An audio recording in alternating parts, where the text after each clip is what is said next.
Okay. Can everybody hear me? Okay. Yeah. All right. I think we're going to get started. So thank you for joining the call. So this session, we don't have any outside visitors or guests. It's just us. We're going to be talking about outreach, science outreach in general, and in particular your science outreach project, which is one of the main components of the Yale Ciencia Academy. All of you applied in part because you're interested in reaching out to other audiences, connecting with the public about your science or with other people. And we want to be here to make it easier for you to do this, to help you explore skills that you're going to need in order to complete these projects, science communication skills, leadership skills, organization skills, teamwork skills. And we really feel that this is a unique part of the project. Not only will it help you develop these skills, but we really think that for a lot of us, we see our role as scientists as having an impact on society. But very often when you get into the day-to-day in and out of the lab, you kind of lose the big picture. And sometimes we even get discouraged from having these interests. So throughout this the academy, we hope to give you role models, examples of scientists that are merging or having a happy marriage between their scientific lives and their outreach. And we also want to give you the opportunity to be able to, represent yourself as a scientist among a community that you care about. So that's kind of the goal of the science outreach activity. So for today, I think what we're going to talk a little bit first about the science outreach project, what we're expecting, what the timelines are, what the criteria are, some ideas of things that you might want to get involved in. We can answer your questions that you might have at this moment about the Science Outreach Project.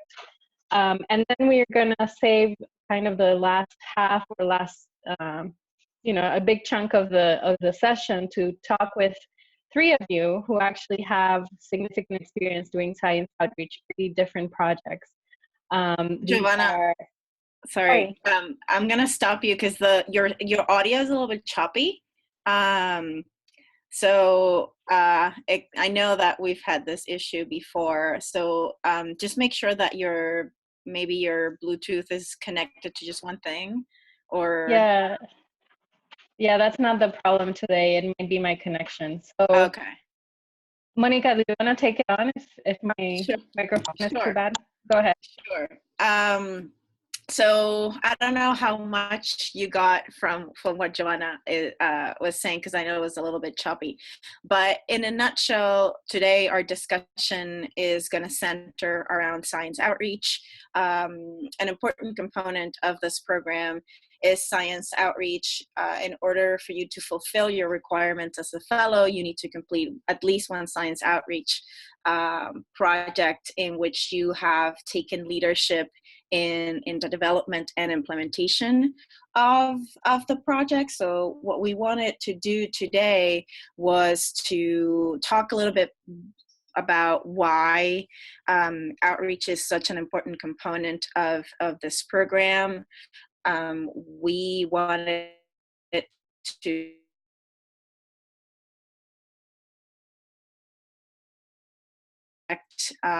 for the program are, and then we wanted to have a space where we can talk about strategies, where we can answer questions from you guys, where you can hear from each other as fellows, to like what kind of outreach you're doing, what's worked, what hasn't worked, so that basically you can learn from each other.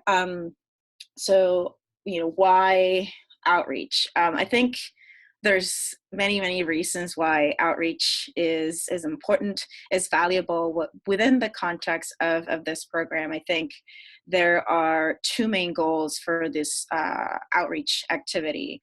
Number one is that we see it as a professional development opportunity. Doing outreach is going to help you develop your communication skills. It's going to help you become a more effective communicator. It's going to help you think about how to communicate to different audiences. It's going to help you develop your collaboration skills, teamwork skills, management skills of different kinds. So it's really a great professional development opportunity for you. And then second, for many of you, it's clear in your applications that it is important to reach beyond the ivory tower, to reach beyond the walls of your labs or your fields to the public or to particular communities. And in the case of I think all of you, when it comes to scientists that are from underrepresented backgrounds, I know that this has been true for me, and I've heard this from many other people. We feel like there is a disconnection between our cultural values, our communities, and our identities, who we are as scientists. So we really want to use outreach to bridge that gap that many of us feel with the communities and the people that we care about outside of research. And so that's why we've included outreach as such an important, really a central part to this program. At the beginning of the program, we sent you this long outreach guide. And I know it's a lot, but I hope you've read it and you've reviewed it, because it really, gives you ideas of the kinds of projects that you can do. Of course, it talks about, kind of what are the expectations of the program. As I mentioned in the beginning, you have many options on what kind of outreach activity you can do. What we ask is that you show that you've had a leadership role in developing and implementing this project. We just don't want you to go and say, be part of a panel that you were invited and, you show up 15 minutes before, sit down, talk, and then leave. We really, we want you to organize that panel, because again, we see this outreach as a great opportunity for you to develop your professional skills. And so you should have received an email from Giovanna with a form, outreach activity, I don't know, report or something. I can't remember what it was called, but you should have received a link where basically you have to tell us what your chosen outreach activity is, like what you propose to do. The purpose of this is to help you plan for what you want to do. One of the things that we really want you to think about is ahead of time with your outreach project is, who is your audience? What is the goal of this outreach activity? What is the impact that you hope to have with this activity? This is a proposal. It'd be, last year we had some people that proposed one thing and ended up doing another. That's okay. You're not bound to what you say on that form. It's, if you do what you propose, that's great, but we understand that things change. But what we really want you to do with this form is think about it. It's not just say, oh, I'm going to do this outreach project because it seems like a good or fun idea, and I'm just going to go ahead and do it. We really want you to be strategic about what kind of project you are doing. And so that form is due a month from today, so May 12th. Let's see, I'm going to stop and see if you guys have any questions, or Joanna, if you want to add anything. Oh, we can't hear you. No.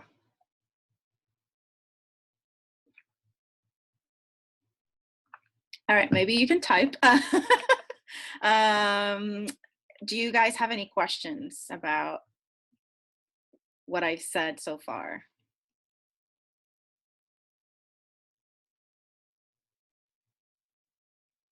I'm gonna take that as a no. I feel like I'm talking to like space. Can't hear anybody. Okay. Well, if there are no questions, I'm not going to go in detail through the suggestions of the outreach project, but as I mentioned in the document, there's suggestions of the types of projects that you can do. Again, your project doesn't have to fit in one of these boxes. These are just suggestions and ideas. Many of them are based on some of the activities and types of projects that Ciencia Puerto Rico has been involved in and has been leading in the past 11 years. So you could write a blog could be either for Ciencia Puerto Rico's platform or for another platform that you want to blog for.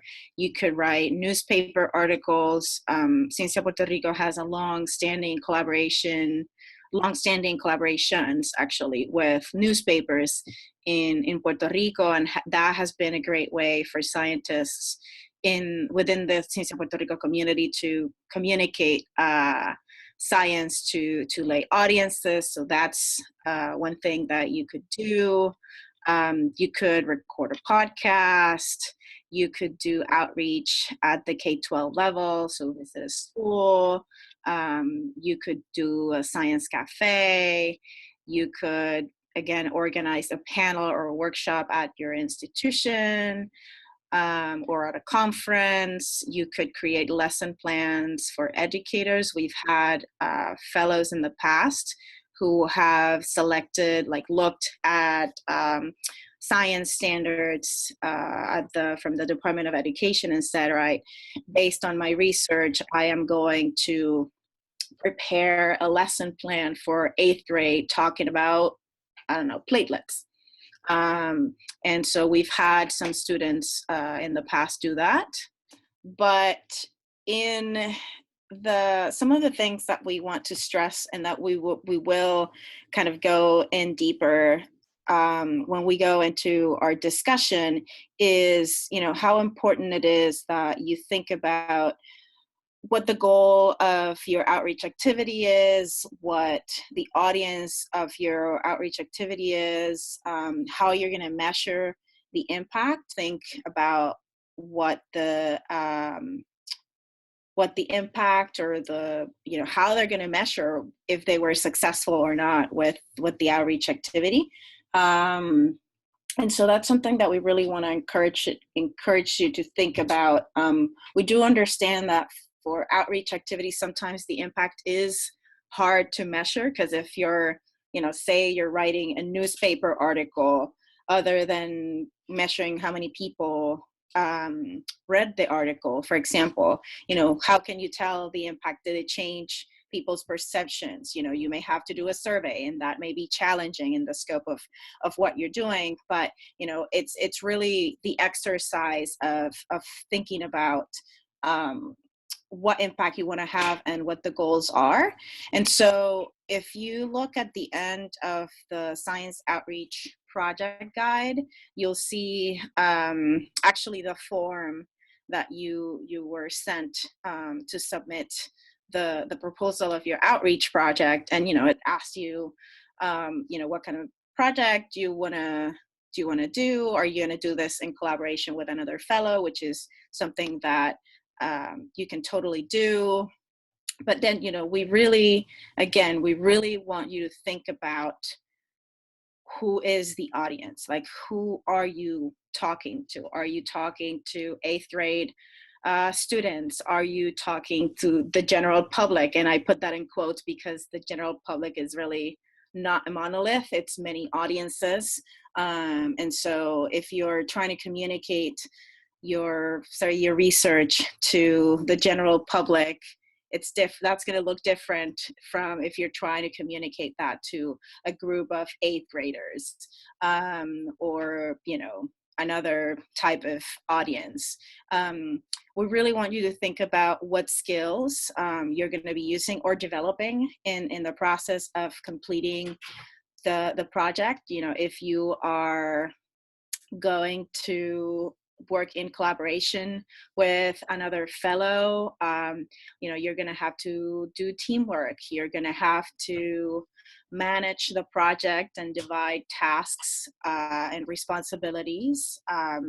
If you have to coordinate a visit to a school and you have to ask for the principal's permission to visit that school, you're going to have to probably write to them. You're going to have to probably talk to them. So, you know, we really want you to think about what skills you are developing as you're completing this activity.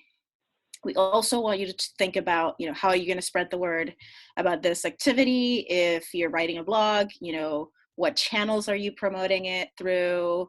If you are scheduling a science cafe or you're participating in a science cafe, how are you getting the word out? Are you emailing people? Are you doing radio interviews? Are you doing TV interviews to promote this?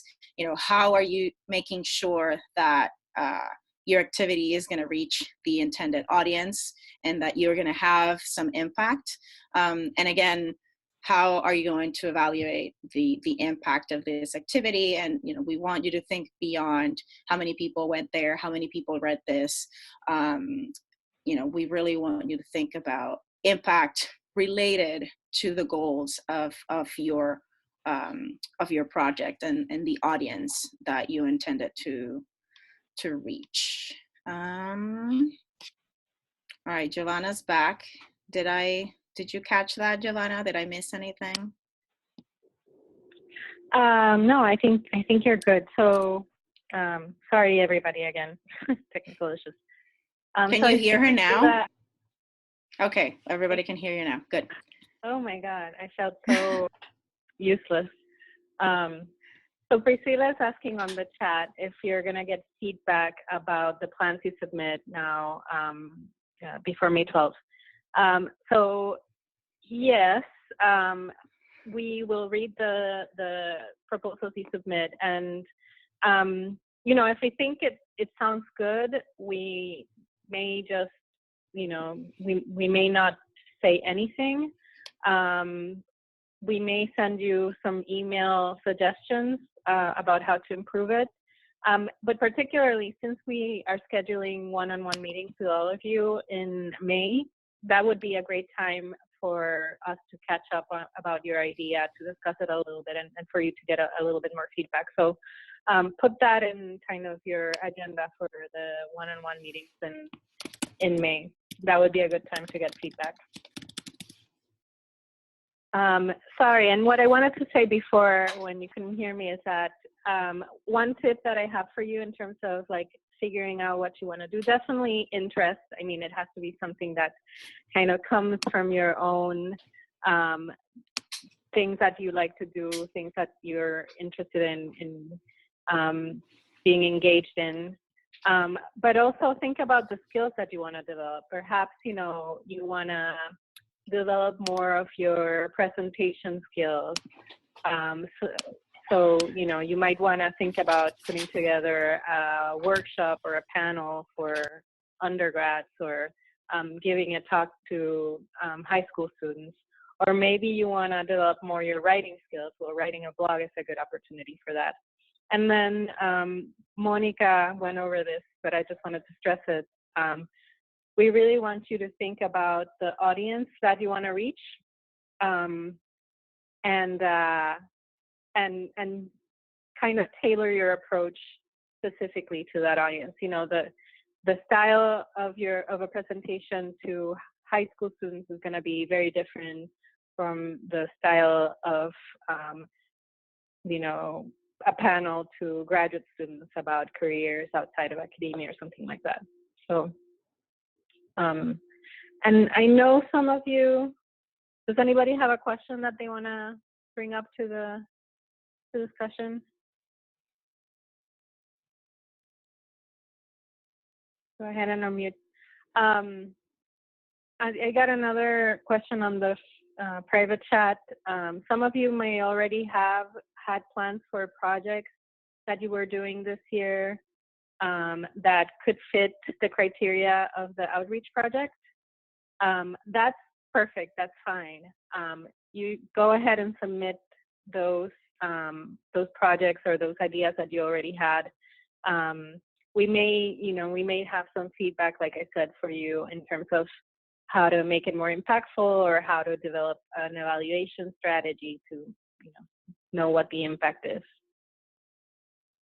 All right, anybody has any questions or comments?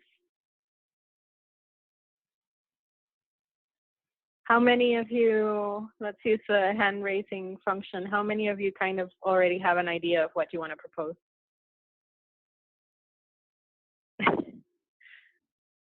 Okay. You can also use a raise hand function like Victor is on the computer. Okay, that gives me a better idea. All right, so some of you, it looks like you still have to think about it. So I think that's, you have some time to decide. And in the next part of the conversation, we're going to be talking to some of the fellows here who have already had some experience doing outreach. So I think it would be a good question for when we get to that part to talk to them about how they kind of started getting involved in science outreach and how they decided the projects that they wanted to pursue. But I see that Diana has a question. Where are you, Diana? Hi. Hi. So my question is, so you need to be a leader for the outreach activity, but what if you're part of a group of leaders, or do you have to be like the first leader? Like, I don't quite understand, because like right now, I am part of a committee and we're organizing kind of like what you guys are doing, the March for Science for Puerto Rico. We're doing one from my university. So I'm part of that committee that are organizing it. And what I'm doing is I'm in charge of organizing and recruiting volunteers for the activity, as well as I'm contacting and organizing and managing. We're doing science demonstrations as part of the whole activity. So I'm part of the leaders, but I don't know if that counts. So I wanted to see what you guys think. Monica, jump in if you want. But so I think if you're part of the organizing committee, that already signifies that you're there to contribute your ideas and to make sure that they get executed. If that is your role, then I would say absolutely that fits the criteria. Leadership doesn't mean that you are the only person that's responsible for everything and you get everything done. Leadership means having a vision and making sure that vision happens, whether it's in collaboration with others or whether, it's by yourself. And it can be a collective vision. Obviously, the Science March is, many people coming together and saying this is important to us. But if you're part of a organizing committee, I think, it's kind of inherent in that role. I don't know, Monica, if you have any other. Yeah, I agree with that. What I would make sure is that in the form, you detail, what is what are you in charge of? If you're in charge of coordinating science demonstrations, then, you're in charge of organizing, finding people who are going to do the demonstrations and make sure that they have tables and materials. And then, as you're thinking about the audience, then focus on, if you want to focus on that particular thing, then, for these demonstrations, our main audience is, whatever your audience is, and, focus then the measure of the impact on that. So I would just be detailed in, how you're tracking your role. But yeah, you can absolutely do something collaborative, not just with the group at your institution, but you as fellows can come together and, you know, work on a project together. It's just like you need to make sure that you show, you know, what your role as a leader is. Thank you. Mm-hmm. Thanks, Diana. So Manny, yeah, I just realized that apparently the links in the PDF don't work. We'll get you an updated version in the Dropbox tonight that has links that work. So one other thing you might have noticed is that you can do projects in collaboration with your classmates here in the YCA family. So last year we actually had a couple of really nice projects where a number of fellows joined together to deliver science, you know, science demonstrations and a series, like kind of a course to high school students, and others joined to provide a graduate application workshop for undergrads in Puerto Rico. So, you know, that's also fine. So, you know, look to your classmates to see if there's people that have interests, common interests, and feel free to work in teams. Do you have any other questions at this moment? No? All right. Okay, so I think we can probably move on to the next part, Monica. Do you want to introduce our guests for today? Yeah, we have very special guests today. They're actually some of your fellows. So, you know, we've had for every discussion, we have discussants.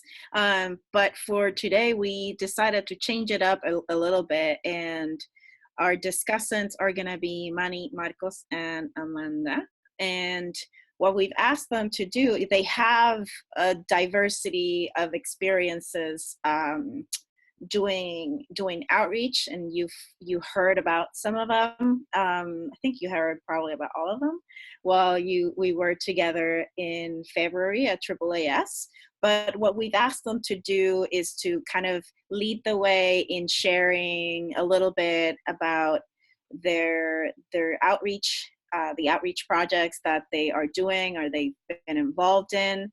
And then we sent you some questions.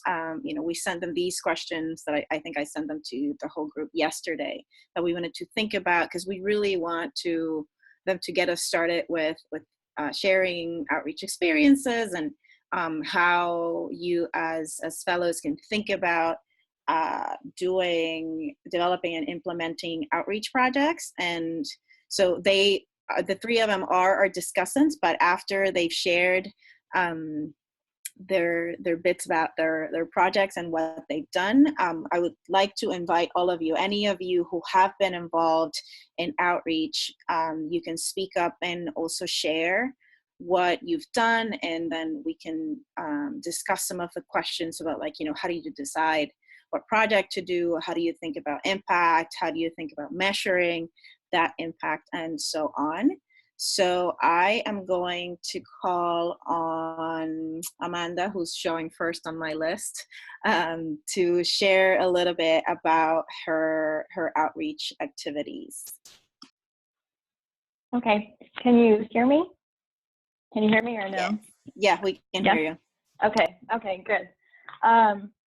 So first I've done some different science outreach activities, but I was going to probably focus on one or two of them. But some of the things that I've done are that I was initially involved in an organization at Columbia when I was at Columbia called the Columbia University Neuroscience Outreach Program, and they organized a number of different activities. And through that, I did some volunteer teaching in the middle school with them, and that kind of got me a first taste of what it was like to do that kind of outreach. And from there, I became very interested in pursuing more science outreach opportunities and science communication as well, which kind of go hand in hand. So I guess that probably the two most interesting to me things that I've done are I did this talk called Late Night Science at Columbia, which was for the community in Washington Heights and all of New York City, but mostly people from the local community, where the speaker, in this case it was me, gives a talk about our research in a very kind of fun and engaging way. And then we do a lab tour after that. And that was really interesting because it was a challenge, because the people who came to my talk were greatly diverse in terms of age, from kids all the way up to people like in their 70s. And so it was a really great way to try to convey science in a way that was accessible to people who had different backgrounds or different ages, different levels of interest. And then it was really awesome to bring them to our lab and show them what we actually did. So for that, ahead of time, I had organized with some people in my lab, some postdocs and graduate students, to do these little demonstrations of certain lab techniques that we would do that corresponded to kind of what I had spoken about. And so they kind of, the people who came kind of got to go to these different stations and view different aspects of science. And I was thinking, when I was kind of preparing that, this was part of another graduate student had started this late night science kind of program, which is at that time, it was like every month. But then it was kind of left up to whoever the speaker was to organize the details of that. So when I was thinking about planning that, I was thinking about what it would be if I was the person who was going to be in the audience. And thinking about back when I was a kid, I never had the opportunity to see science in a real lab until college, actually. And so thinking about how that would have been to be that person seeing that, and what I would have wanted to see, what questions I would have had, that was really great to interact with the community. And it was really cool to see kind of their faces and how excited they became about stuff that probably they had never thought about before. And it was really nice because the Dana Foundation in New York, which is a foundation that supports brain research and education, and kind of is in charge of leading Brain Awareness Week, actually had someone come and kind of cover the talk and the lab tour, and wrote an article about it on the Dana Foundation blog, which was really great, because then it was kind of another opportunity to share what I had talked about with a larger community. So through that, I just kind of continued pursuing these kinds of opportunities. And another one that I did that was really great was I was able to be a storyteller for a live podcast series called Story Collider. So Story Collider happens around the US, and I think they have some shows perhaps in the UK. They're kind of expanding. But they give, it's started by scientists or anyone, a comedian or whomever, telling a science-inspired story in a way that was supposed to be really fun. And the goal was not to teach people science. It was just to kind of tell this engaging story and narrative. And I think they've kind of expanded beyond just science-inspired stories. But for my purpose, I did it as part of Brain Awareness Week. And so they take place at different venues. In my case, it was this bar venue in Brooklyn, and you actually perform on a stage this 10-minute narrative for a crowd of people who just come to like see and hear cool stories. So that was a great experience. actually was interesting how I came about to do that. At that point, I was interviewing for graduate schools. So I guess it was about a year and a half ago or something like that. And so I had been very interested in communication and science outreach, and so I was sharing this with people I was interviewing with. And one person I interviewed with actually told me about this story collider opportunity and was like, "You'd be perfect for it. Like, your story is great. Like, you should totally. I can connect you with the producer of the show and all that." So that's one thing I found, is that once I kind of started being involved in some of these activities, one thing kind of led to the next. Kind of, at least in New York, there's a close-knit community of people who are interested in this. And so there's a lot of opportunities for that. Yeah, so I've done some other things, but I think those would be what I'd focus on. Awesome. Thank you so much, Amanda. Yeah, the Story Collider is a lot of fun. I actually did one a couple of years ago. And if you are ever in a city where they have a show, I would highly recommend you go see it. And I think, you know, Amanda has shared with us, it's two very different experiences, but, you know, her first, like the late night science lab visit, talk and visit. I think, you know, you mentioned that the audience was like from little kids to 70-year-olds. And so that's an example of a talk that it's for the general public, because you have broad, you know, I'm sure there were scientists probably in the audience and everybody in between. So, you know, later after everybody has talked, I'd love for you to tell us a little bit more about, you know, what you did to prepare for like talking to such broad audience. And then from the story, one of the things I love about the Story Collider is storytelling. You know, one of the elements, I think, powerful elements of stories is that they help you connect with people in a very special way. And so, you know, how can people think about using storytelling as part of their outreach? Okay, Marcos. Okay, everyone can hear me? Yes. Yes. Good.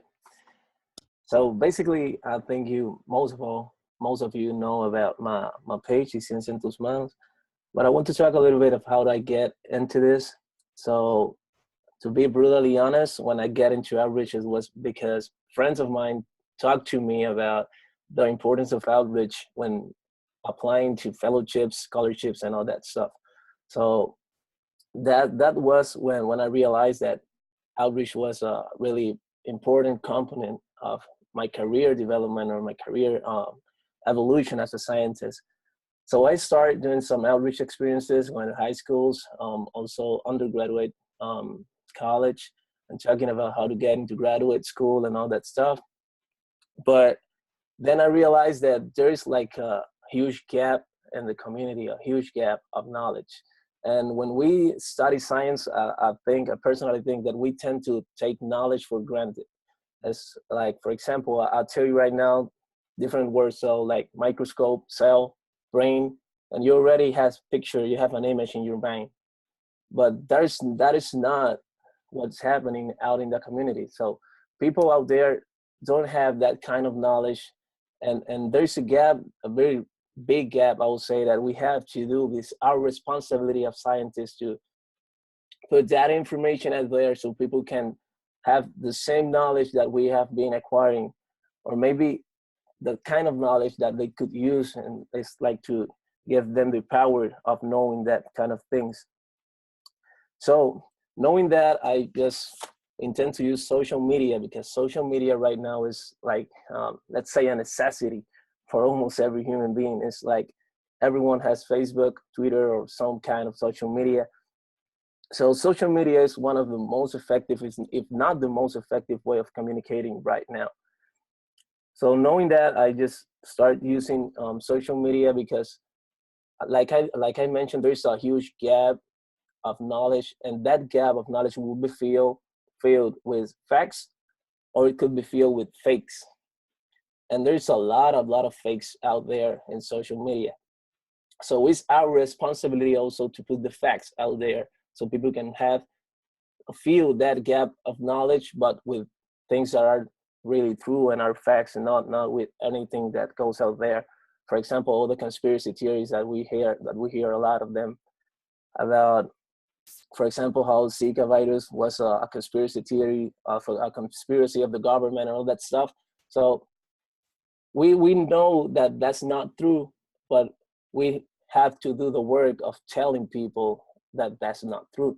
Because if we don't do that, then we are not being responsible. We're not taking like really, really serious our work as a scientist and our work as scientists, that I should say. So I have some notes here, so I don't want to leave anything. Oh, another thing that I have learned in the way is that people are in social media most of the time to waste time. So we have to realize that when using social media for an outreach tool, because we have to make science like really, really cool for someone to get into that or someone to read it. If it's not cool, people won't read it. I just have learned that maybe the hard way, but we have to, and that's the most important and difficult part, is that you have to make it interesting. So you have to take trending topics, for example, conspiracies and all the things that are maybe controversies, and you have to exploit that. For example, in my page, I post when the World Baseball Classic was on. So I have to take that because everyone was talking about Puerto Rico's team here, and everyone was like watching the game. So I have to take that and write something about how to get science with this and get. So for now and to date, that has been the most interactions I would have with any post. And I maybe as a scientist, I will expect that a vaccine post will have a lot of shares and a lot of interactions. But in my case, I just observed that baseball, in this case, was a trending topic. I use that, and I have the most shares with any post on my page, also the most likes and the most interactions. And that's also important when you're dealing with Facebook and outreach using social media. Maybe you can measure the success of the post by likes or shares, but also important to look at the interactions, because this is like when you have a commercial, not everyone is just calling you and say, well, that commercial was really good and all that stuff. But interactions are important because people are looking at that. People are just clicking on the picture. They're looking at what you said. Maybe you don't have like, maybe you don't have a share. You don't get the share for that post. But if people is interacting with the post, maybe you are doing the work. That's really, really important. Also, teamwork. I want to mention teamwork because some of you have write some things for the page, and I appreciate that a lot. But teamwork is really, really, really important. When you are creating or trying to get into people and into the community, it could be like a lot of time that you have to put a lot of time into it to make it effective. So that in that case, is really, really, really, really important to have a team, because when you distribute the work, it goes easier, and then you don't have like all that stuff in your back, and then you like can really appreciate what you're doing, because it doesn't feel like it's a work. It feels like we are doing something good, and you're really enjoying that. And you have to feel that you're enjoying something in order to make it successful. So I think that are my advice regarding the social media. This is the more active way I'm doing outreach right now. I'm still going into schools, still going to go some talks in different colleges, but social media is everywhere, so we have to exploit it. Awesome. Thank you so much, Marcos. You got a little social media one-on-one there. Like you talked analytics, you talked about audiences. Something that I think is, I 100% I agree. Like we need to leverage the power of social media. But one thing, and I just posted that on the chat, is like with anything that you're doing with outreach and communication, you have to think about, who's your audience and where they are. Yeah. You mentioned trending topics, how can you make it engaging? It could be something that's current. It could be culture. It can be, language, like jargon that people use, but you have to really think in which platform your audience is. One of the great things, but also the challenges of social media is there's so many platforms that you need to know in which platform you'll find your audience and how you're going to use that platform. Twitter is a great way to reach other scientists and maybe science communication professionals. But if you want to reach, your average Joe or El Juan del Pueblo, yeah, that may not be the best platform. Like I know in Puerto Rico, Facebook is the platform, yeah, and Twitter is not so much. Where in the US, Twitter it's still not where you'll find the general public, but it is more popular.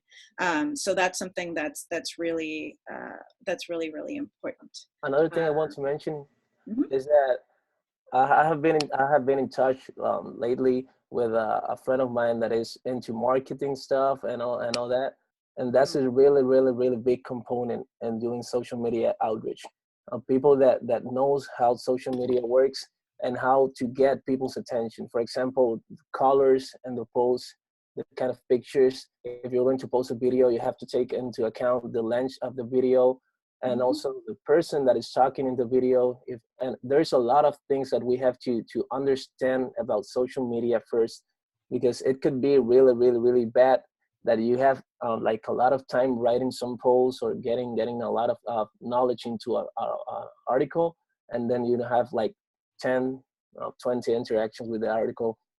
So you don't want that. So for that, it's really important to know how to use the tool. Yes, absolutely. Okay, can you guys hear me still? Yeah, okay. My computer is kind of really slow, so I wanted to make sure. Okay, last but not least, Manny.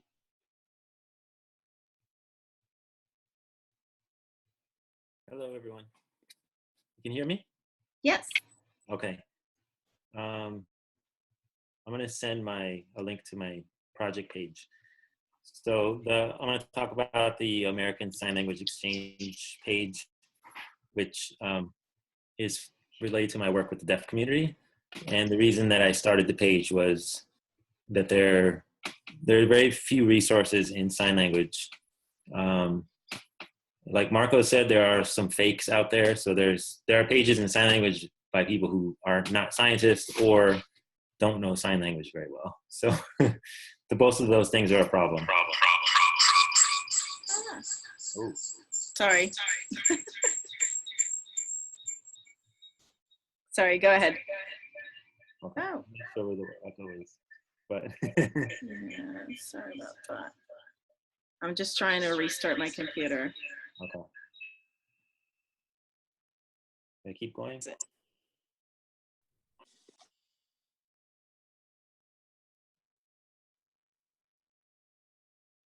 Yes, Manny, please keep going. Okay, keep going. Okay.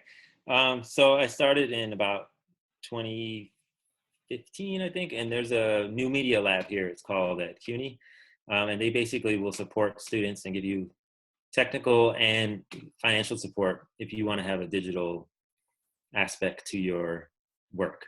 And so I started by I was at a conference and I made a really brief video about something that we were talking about in the conference related to clinical psychology, because what happens is a lot of people that work with deaf people don't know how to talk about certain topics. And we had come up with some really interesting ways to talk about them. So I made a video and put it on my personal Facebook, and it got a lot of attention, which surprised me actually. And then I made a couple more, and then so thinking about impact, this is cross-cultural work for me. It's working with the deaf community, and I'm not deaf, so I always have to think about their response to what I'm doing. And so for me, an early sign of something going well was that a few deaf professors told me, like, this is really good, you should make a page and put this on a Facebook page. So I did that, and then Yahara from New York Academy of Sciences encouraged me to get a Twitter, because she said you can reach a different audience with Twitter. So I started putting some videos on Twitter, and then if you look through the page events, I've actually had a couple of events that I collaborated with community members. One having a deaf speaker present at a Center for Anxiety, and some videos on different topics related to psychology. And in June, I'm going to try to have a mini symposium with one of my advisors and collaborating with the Center for the Deaf, where I do my clinical work. So I'm going to work with an interpreter who was actually a mentor to me for many years, and a deaf professor.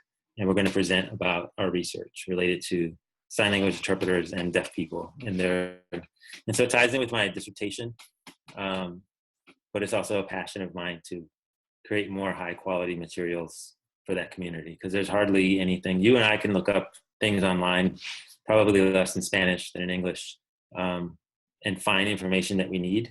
But for deaf people, that's really difficult to do. Wow, thank you so much, Nani. That's really amazing. So in your case, your outreach is very tied to your research interests and the people that are directly impacted by your research. So that's another way to approach it. So I think we want to open it up for questions for our three panelists, Amanda, Marcos, and Nani. And I think Rocio had a question or had a comment earlier. So Rocio, go ahead. Hi, can everybody hear me? Okay. I just wanted to say about what Michael said. That's very true. Like from my psychosocial perspective, I don't know if any of you guys attended the fake news conference back in the AAAS. Well, they discussed. Well, there was this thing, that about a few months ago, fake news was a huge trending topic surrounding the Donald Trump and the elections and whatnot. Anyway, well, they talked a lot about that, and one of the things they said, and we've studied this in social psychology, people consume information. Society consumes information, whether we like it or not. So it's up to us to insert ourselves into conversations. So we make sure that people are getting good, quality information and not fake news or misconceptions. And I would just wanted to say that, and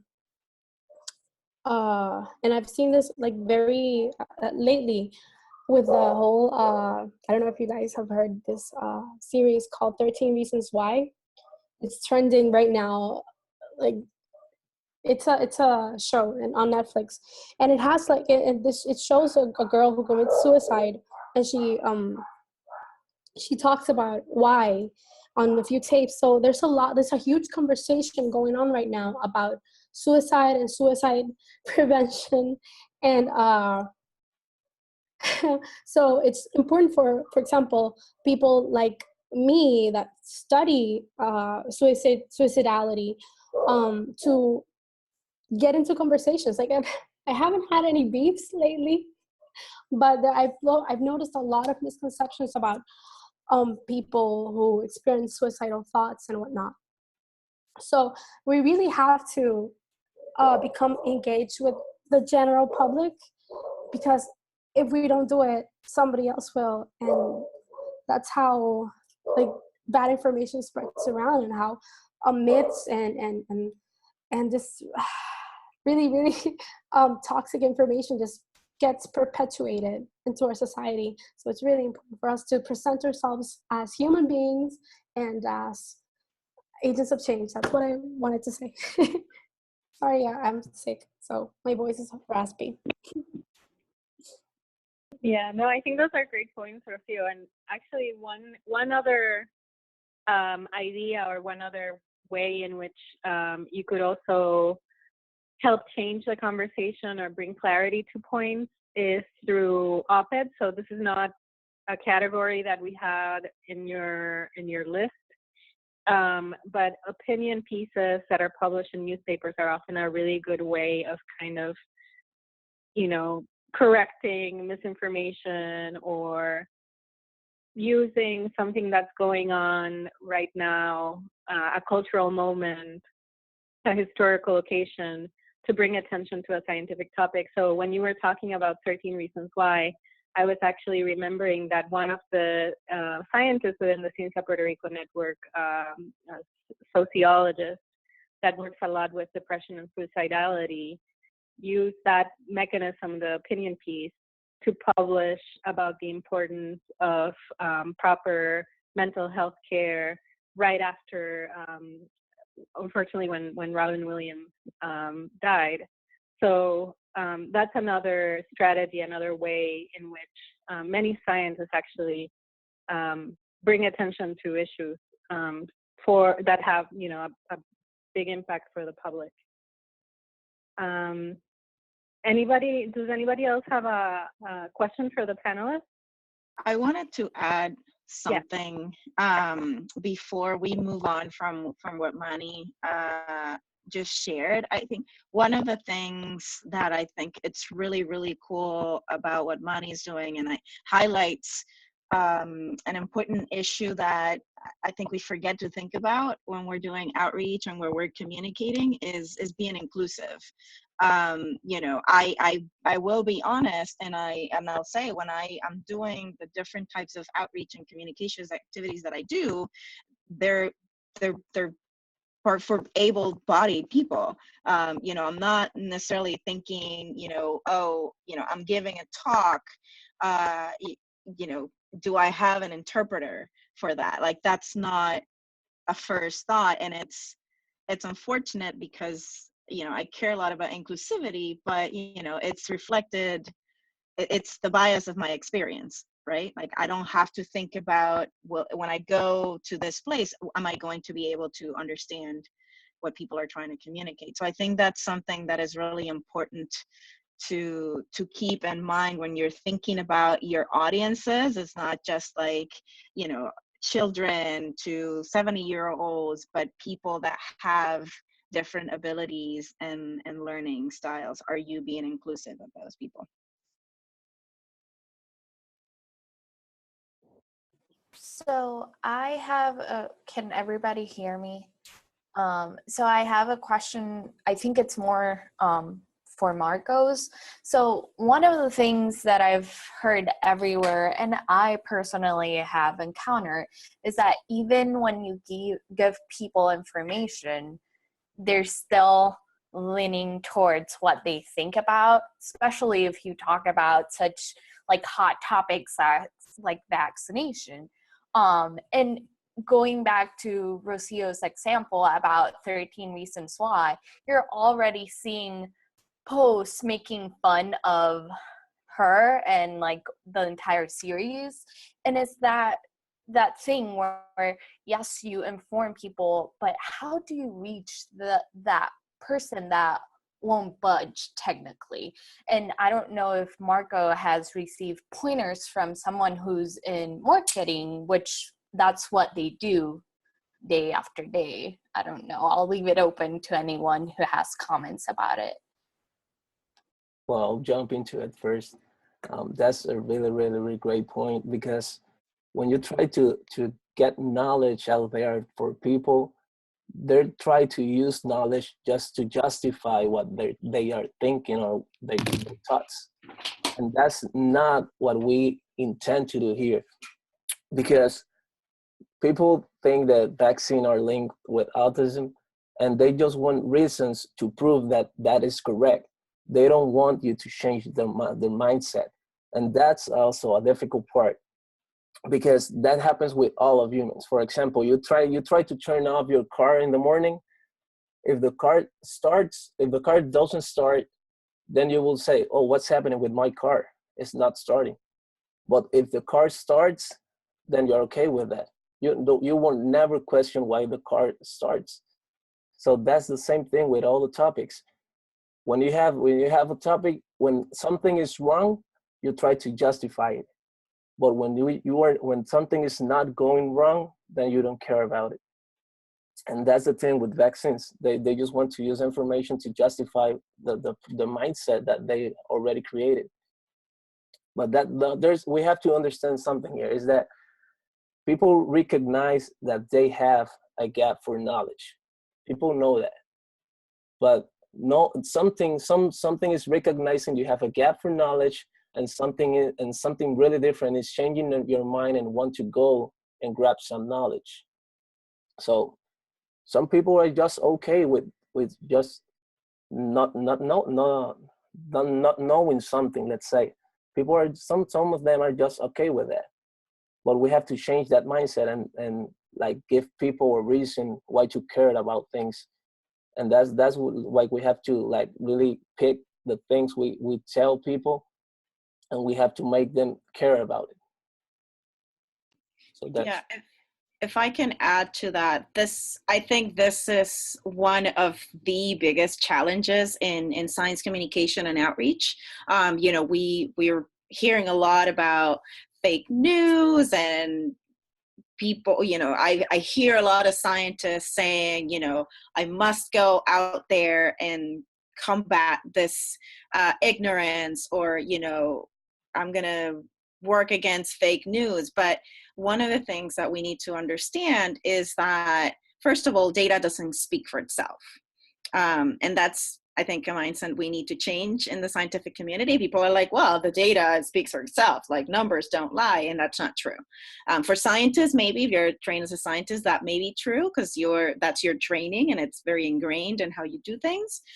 But for most people, data doesn't speak for itself. People have beliefs, people have values, and that greatly influences what they choose to believe. And I think it was Rocio who just mentioned on the chat, we tend to favor information that confirms what we believe. And so, there's a lot of really interesting research in psychology and social sciences about this, about persuasion. And so, I think that's something that we have to take into account, again, with who's our audience. Like, are you going to convince the person who's like, I'm not going to vaccinate my child because it's going to give them autism and they're going to die? You're probably not. You're probably not going to convince them. It doesn't matter what you do. And so, I think you have to pick your battles on who you're going to try to reach, how you're going to try to reach them.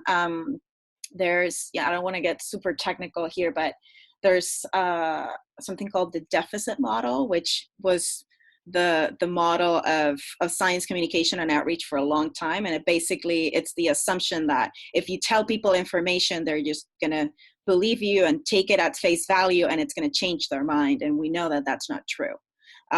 We know that just dumping knowledge or data on people doesn't work, doesn't make a difference. And so, as you're thinking about what am I going to do and what kind of impact you want to have and what kind of change do you want to create through your outreach activities, this is something that you need to think about in the strategies that you use and how you actually are communicating with people. You need to try to have a dialogue and not just be like, here's information, goodbye. So, I mean, I love this topic, so we could have like a long conversation about this, but just to give you some tidbits about that. It is a huge problem and it's a huge challenge. I think it's a very interesting problem, but it's a problem.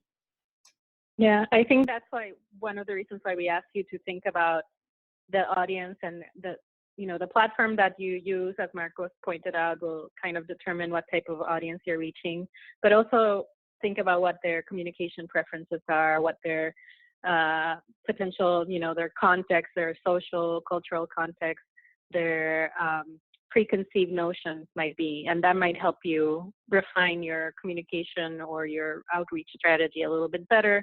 And then that's why it's important to have some measures of impact.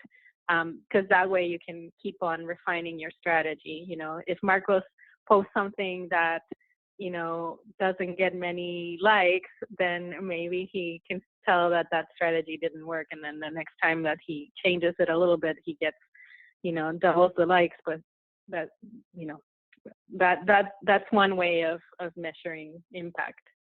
I have a question, but I want to keep opening it up for you guys. Anybody else have another question for the panelists?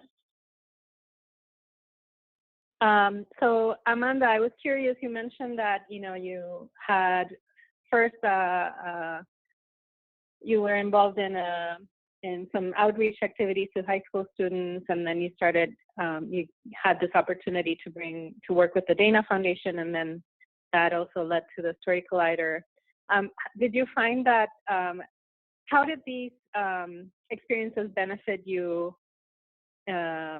particularly in thinking your work as a scientist, or your regard as a scientist, and or maybe your, in terms of your skills, what did you get from those experiences? Sure.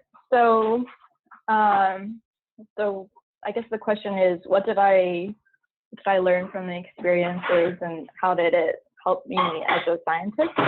Yeah. Okay, so in I kind of started, as I had mentioned, with working in some middle schools, doing some teaching as part of the neuroscience organization. So that helped me to start to think about what science outreach was and the impact that we could actually have in our community.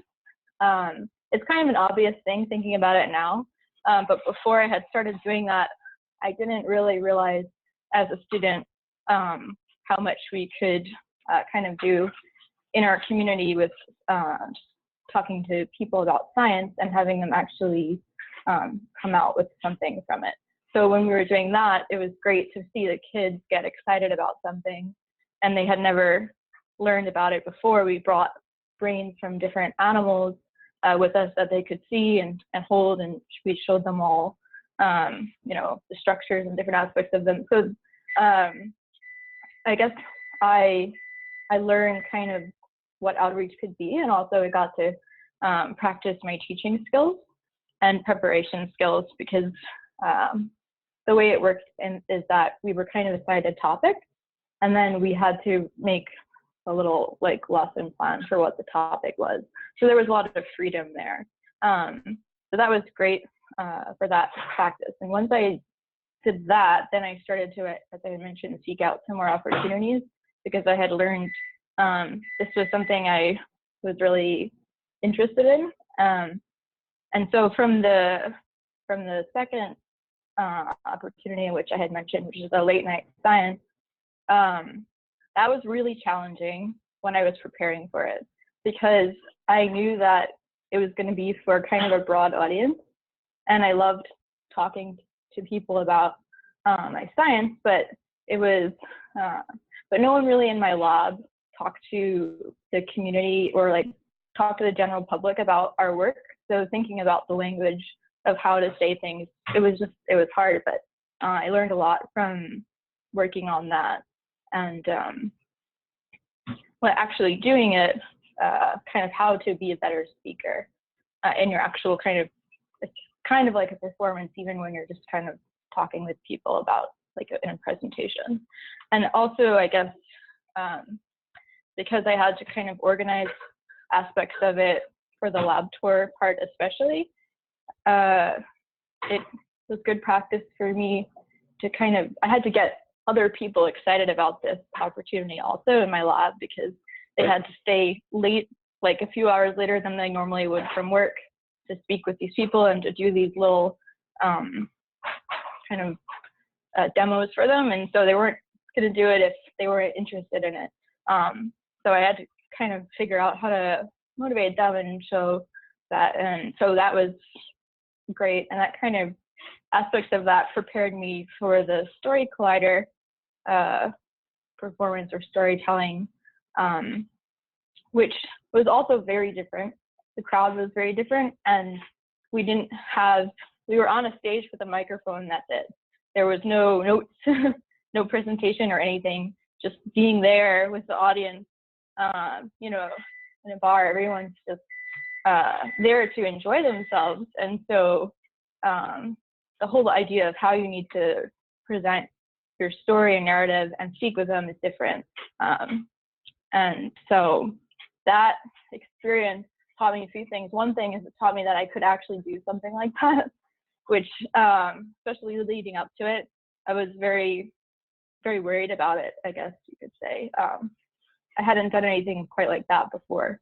So I was wondering if I would be able to pull it off.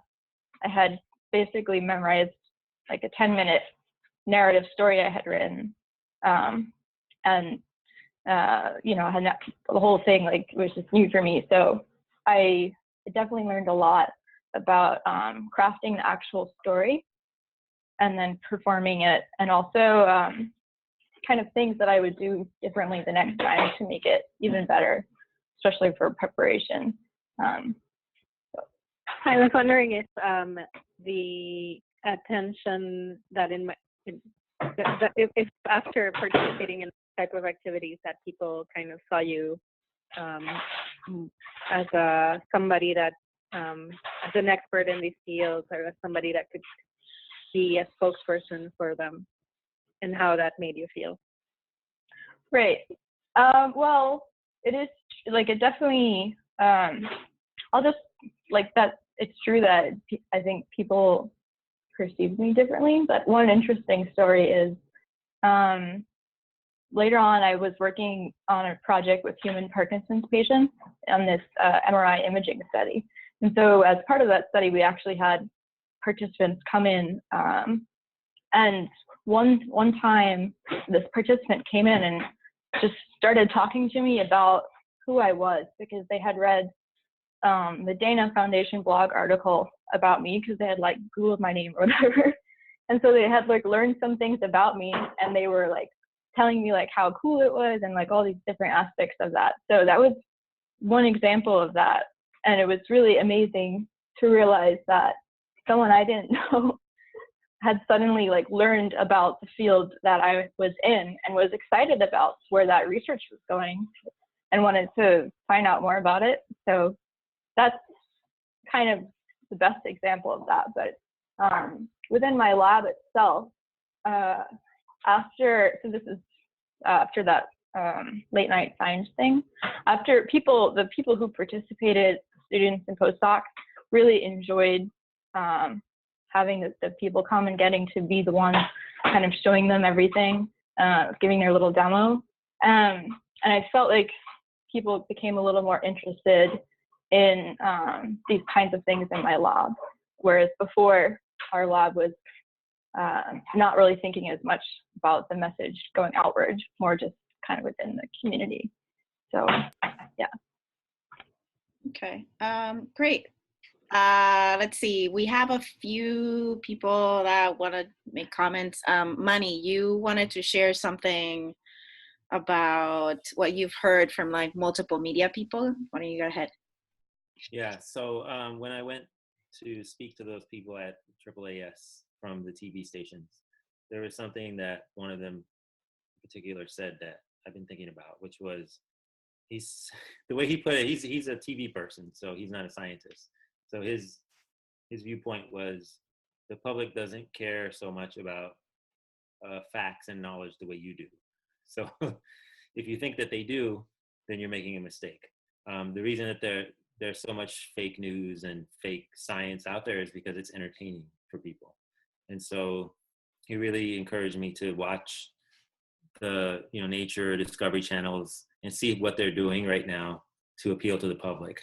Because a lot of people are like, oh my God, Discovery Channel used to be so scientific and now it's like crap in a way, except that he said, they're experimenting with ways to reach the public. One of my favorite things right now is this show Mars. I don't know if anybody has seen that, but it's a show about people trying to live on Mars.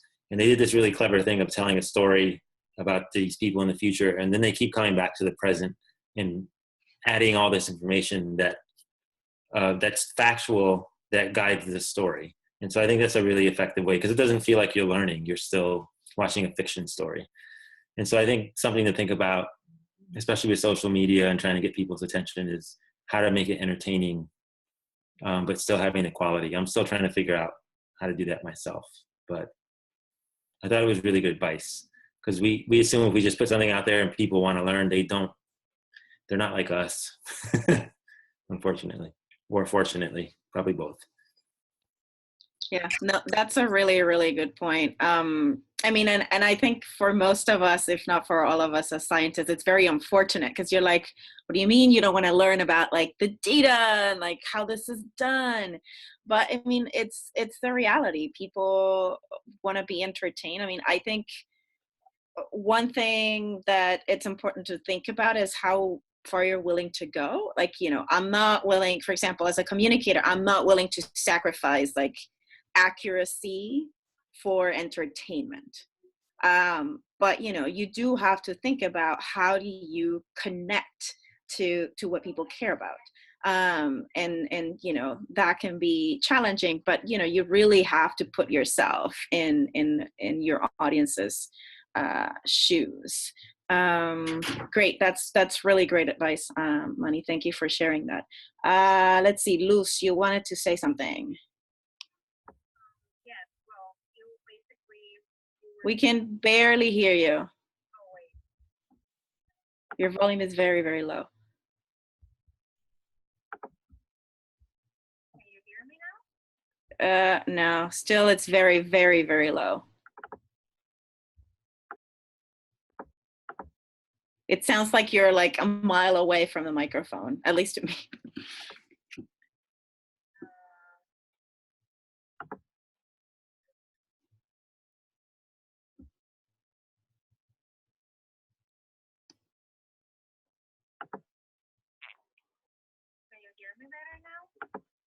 No. Why don't you just ask the question and we'll repeat it so that everybody can hear? No, it was more a comment than a question. That's why, but that's okay. Do you want to type it out? It's too long. I talk too much. Oh. Well, be concise. That's part of learning how to be a better communicator. Why don't we go with, I think, Diana, you said you wanted to make a comment. I'm sorry, Luz, that the microphone's not working. Hi. Can you hear me well? So I just briefly wanted to share like my experience with science outreach. So I started doing science outreach last year by joining different organizations, and my university has several like science Olympiads and like science competitions for children where they require volunteers.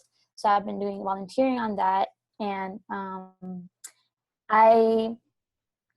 my experience with doing science outreach is that since I am interested in careers like outside of academia, I have met people with similar interests as me, and I have been able to like develop my leadership skills. So even though it has been a lot more work, I feel like I'm a more well-rounded scientist, and I feel happier overall than just doing lab work. So I just wanted to share that. That's it.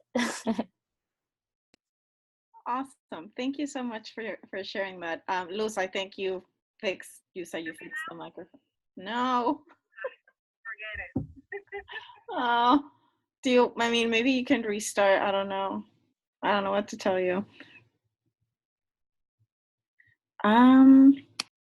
Okay, let me see.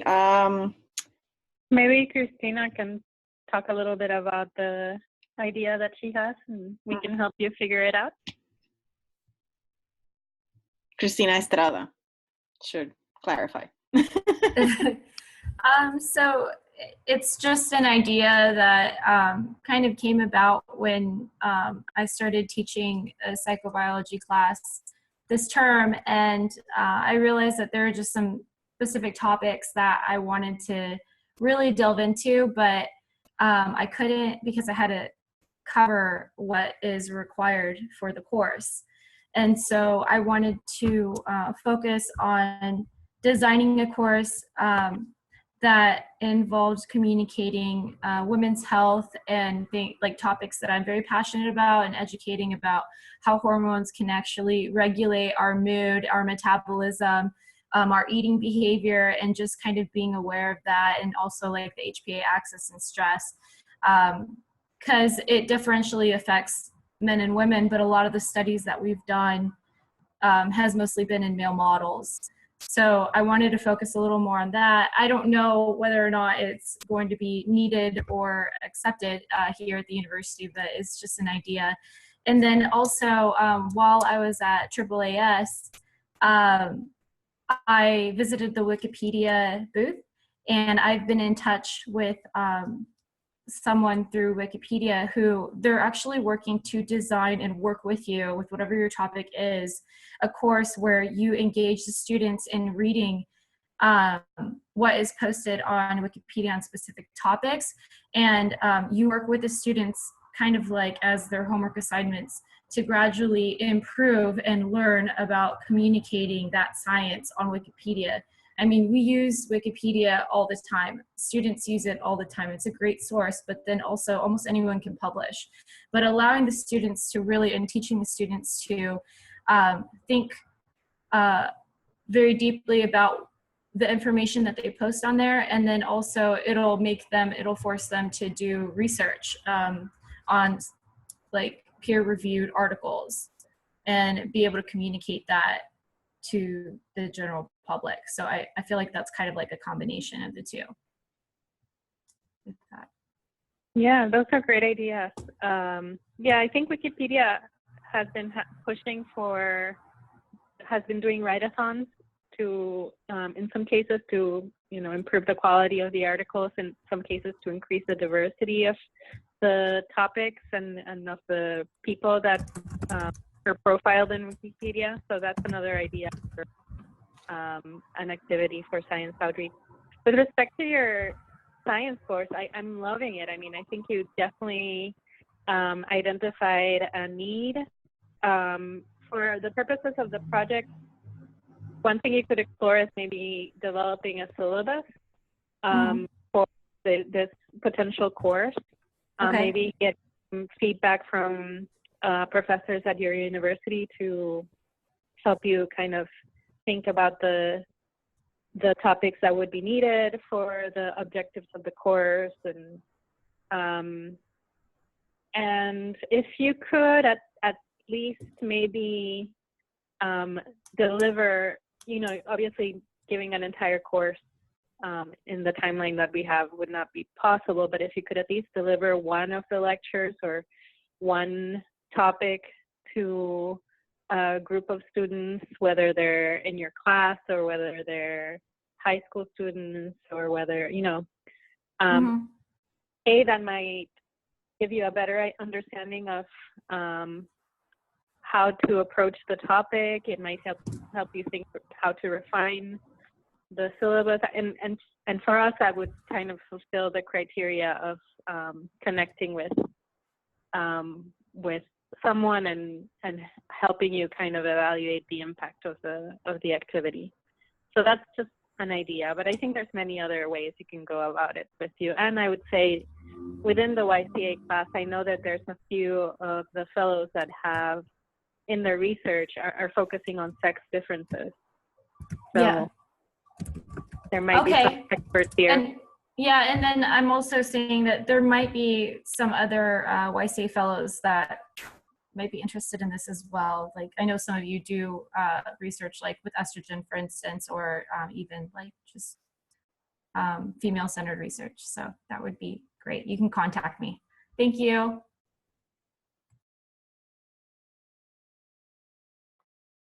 Okay, we have 2 minutes, 1 minute. I don't know if we'll have time, but if anybody has a burning comment or question, maybe they can just help us close out the session with that. One question that had come up before, I think Ariadna had mentioned it. If you are proposing a team project with other fellows, we do want one proposal from each of you. So every member would send in their proposal and then their final evaluation form. And the reason for that is that we want your own take on what the experience meant for you and of how you, what you got out of the experience. I think Shaimar gets the last word. So one thing that I wanted, do you hear me all? Yes? Yes, we can hear you. So one of the things I wanted to mention is that for silent outreach, I know for me specifically, it can be sometimes harder because I'm shy, but I guess you just have to put yourself out there. And that's how I actually became to be a student chair for an international organization. And it's just go there and just talk to people, and people will see that you're engaged. And that happened also in the AAAS meeting when I went to one of these social meetings, and now I'm helping in one of the neuroscience section, and they want me to give feedback on how to improve their section. So you just have to be out there and just go and talk, and don't be afraid. Most of the time is like Boyd say, you have to give something to them as well, and you'll get something back. So yeah, that's what I wanted to share with you all. That's an awesome way to end this conversation. Yes, I mean, part of the idea of this is to push you a little bit out of your comfort zone. I mean, I don't want you to go out there and do something that it's going to give you severe social anxiety. Like you want to do something that you're going to enjoy, but also push yourselves a little bit. I think, we definitely don't want you to stress out about, oh my God, I have to do this science outreach project. See it as part of your development within the program. Do push yourself outside of your comfort zone, but also don't cause yourself severe anxiety with whatever you're doing. In the spirit of Boyd, huggy bears to everybody. Thank you so much for your contributions, for your questions. Special thanks to Amanda, Marcos, and Manny for sharing their experiences. Thank you to also everyone who shared their thoughts and what the wonderful things that you're doing in terms of outreach. I hope that you found some inspiration with what you're going to do for your science outreach project, that we answered some of your questions. If you have additional questions, please let us know. Before we go, a reminder to send us your IDPs if you haven't done so yet before the 22nd. Also fill out the doodle poll so that we can schedule individual sessions to discuss the IDPs with either myself or Giovanna. And then by May, you have until May 12th to send us your proposal / notification of what the Science Outreach Project is going to be. So again, let us know if you have any questions. You have a wealth of knowledge and experience amongst yourselves. So you have questions about how to do a particular outreach project, reach out to each other. It's very likely you'll find someone in the group that is doing something similar or is doing what you want to do or has an answer for you. So with that, we thank you. We will see you guys on the 26th for our conversation about careers in industry. So have a good night, guys. Good night, everybody. Bye.